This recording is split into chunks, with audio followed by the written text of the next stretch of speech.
पूर्वांचल में बहुत बड़ा बदलाव हो रहा है, जिसका अंदाज ना हमको था ना आपको है।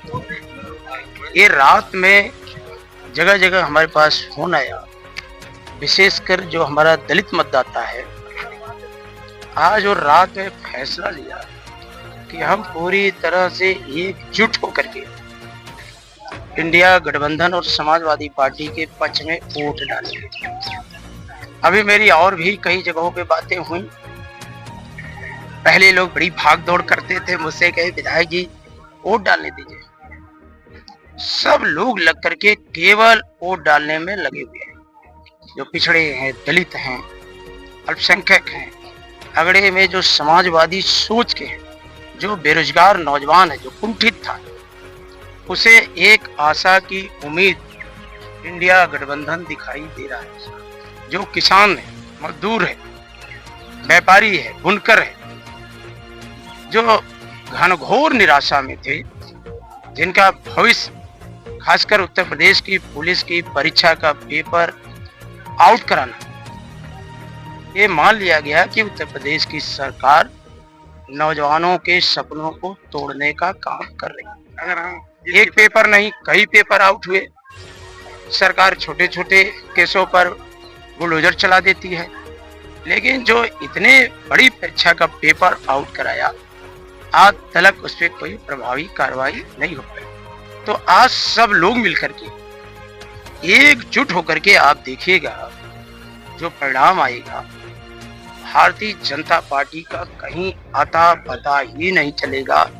एक तरफा इंडिया गठबंधन अखिलेश यादव जी और राहुल गांधी के नेतृत्व में एक बड़ी विजय की तरफ आगे बढ़ रहा है। हम तो अभी भी जनता से अपील करेंगे, आप सबसे अपील करेंगे कि आइए, देश के कारण, संविधान के कारण, लोकतंत्र रहना चाहिए, संविधान रहना चाहिए। आइए, जो कुछ घंटे शेष बचे हैं, उस लड़ाई में आम जनमानस आकर के भारतीय जनता पार्टी की तानाशाही को, देशद्रोही नीति को कुचल दे और जो एक भविष्य का सूरज उगने वाला है इंडिया गठबंधन के रूप में, उसका साथ दे। आजमगढ़ सहित अगर प्रदेश की बात करें, कितनी सीटें जीत के लेकर देखिए, ऐसे तो लग रहा सब जीत रहे हैं। देखिए, वो जो बुजुर्ग मतदाता जा रही हैं, वो समाजवादी पार्टी को डाल के गई है। उनकी उम्र 90 से ऊपर दिख रही है। तो कहीं ना कहीं बड़े जो राजनीतिक विश्लेषक हैं, पंडित हैं, राजनीति के ज्ञाता, आज वो भी इस बताने की स्थिति में नहीं है कि भाजपा कहाँ जीत रही है। सब का सब आजमगढ़ सदर लोकसभा सीट से धर्मेंद्र यादव कई लाख वोटों से जीतेंगे, दरोगा सरोज जी कई लाख वोट से जीतेंगे। बगल हमारे अंबेडकर नगर, अभी यहाँ से थोड़ी दूर पे चले जाओ, अंबेडकर नगर है, वहां भी यही हालत है। सुल्तानपुर में यही हालत है। जौनपुर में आपके यहाँ के बहुत लोग कर्मचारी वोट डलवाने गए हैं, उसके वहां भी यही हालत है। ये जनता बनाम प्रधानमंत्री का चुनाव हो गया, संविधान बनाम तानाशाही हो गई, नौकरी बचाओ अभियान हो गया। इसमें हर वर्ग का, युवा, किसान, मजदूर, महिलाएं, पुरुष, सब एकजुट है। एकजुट होकर के बड़ा परिवर्तन करने जा रहे हैं, बहुत बड़ा। भाजपा प्रत्याशी बूथ बूथ का जो है कि दौरा कर रही हैं और आरोप लगा रही हैं कि सपा जो है पूरी तरीके से भाजपा का वोट उठाने से रोक रही है। और उनको देखिए, उनकी क्या गलती है, उनको कोई कुछ जानता ही नहीं। वोट पड़ रहा है प्रधानमंत्री की नीतियों के खिलाफ। कोरोना वैक्सीन क्या आप नहीं जानते? अपने मालिकों के चक्कर में आप लोग ना बोलें। कोरोना वैक्सीन आखिर उस पर क्या निर्णय, क्यों वैक्सीन मार्केट से वापस बुलाई गई?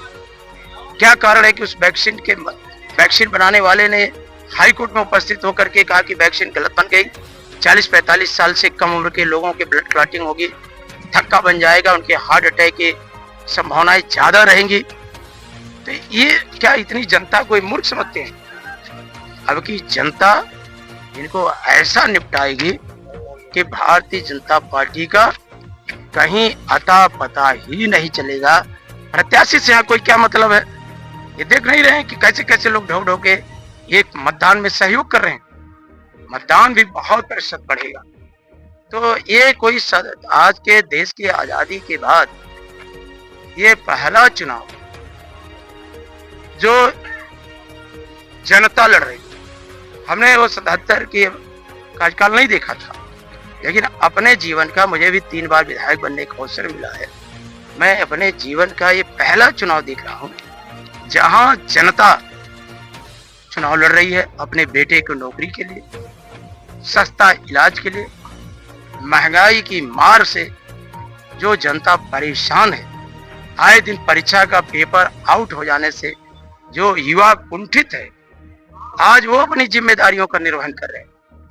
वो पूरी मुस्तैदी के साथ इस लोकतंत्र के महापर्व में भाग ले रहे हैं और मैं तो बहुत उम्मीद रखता हूँ कि इतना बड़ा परिवर्तन पूर्वांचल की सरजमीन से हो रहा है, जिसकी उम्मीद माननीय अखिलेश यादव जी को भी नहीं थी, इंडिया गठबंधन को भी नहीं थी।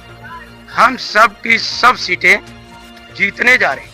अब तो आज हमने विज्ञापन देखा कि बनारस में भी धर्म को आगे कर करके कुछ कार्यक्रम आयोजित हो, क्योंकि जनता निराश है। जनता आ नहीं रही प्रधानमंत्री जी को सुनने, लोगों के मन में कुंठा हो गई। आज आप देखिए इतने बड़े चुनाव में सिर्फ और सिर्फ महंगाई, भारत का संविधान कैसे बचे, भारत का लोकतंत्र कैसे बचे, संस्थाएं कैसे बचे, जो हमें आपको नौकरी से इज्जत मिलती। और दोस्तों, हमारे राष्ट्रीय अध्यक्ष माननीय अखिलेश यादव जी ने कहा कि जो 4 जून है वो मंत्रिमंडल में बदलाव का।